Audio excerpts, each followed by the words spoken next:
Duza igiciro c'ibitoro mwebwe muri mwishirahamwe ryo kunguza abantu iki mwashakiriye gute?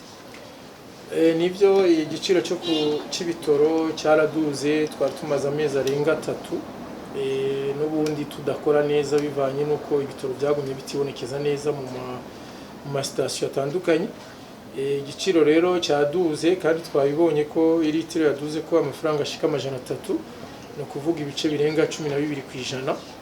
Muri ico gihe rero musanze duhejeje gukora inama ngaha mu biro by'ishiramwe ya Trabo kugira twumvikane ukuntu twokwigenza. Mu byo twafashe rero turahejeje kwandikira umushikiranganje ubudandaji gutwara abantu n'ibintu n'ingenzi, amahinguriro n'ingenzi, kugira ngo tumusabe yuko igiciro cyo kwiyunguruza naco cyoheza kikarabwa kikaduga hisunzwe ibijanye n'igiciro c'ibitoro, mugabo n'ibindi byose bisanzwe bihanze abakora umwuga, na cyane cyane amatagisi, n'uvuga impapuro zisabwa kugira abantu bashobore gukora aka kazi n'ibindi. Mwabonye kumbure igiciro mushobora kuduza ko cyangwa muracavyiga?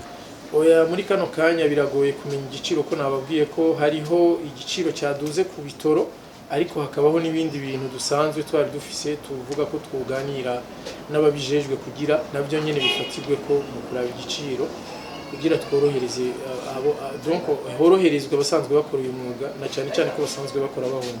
Amazutu asanzwe atayahari, murafite icyizere ko ubu acaboneka? Novuga ko kuva ibiciro byaduze ejo mu ijoro ku mugoroba ntiturashika neza mu gisagara ngo turabe, ariko twizigiye ko abo bafashe iyo ngingo yo kuduza babanje kumvikana n'abasanzwe bayadandaza kugira twebwe tubandanye tworoherwa, kuko mu by'ukuri novuga ko twari tumaze amezi arenga 3 yaba 3 tutashobora kuronka neza igitoro ko tubyifuza. Reka mutwidondoreza umukozi. Je nitwa Ntirankwiba Charles, nkaba ndi umunyamabanga mukuru w'ishyirahamwe ryo gutwara abantu n'ibintu mu Burundi ya Trabo. Nari yanyoye. Buriya yasohoye.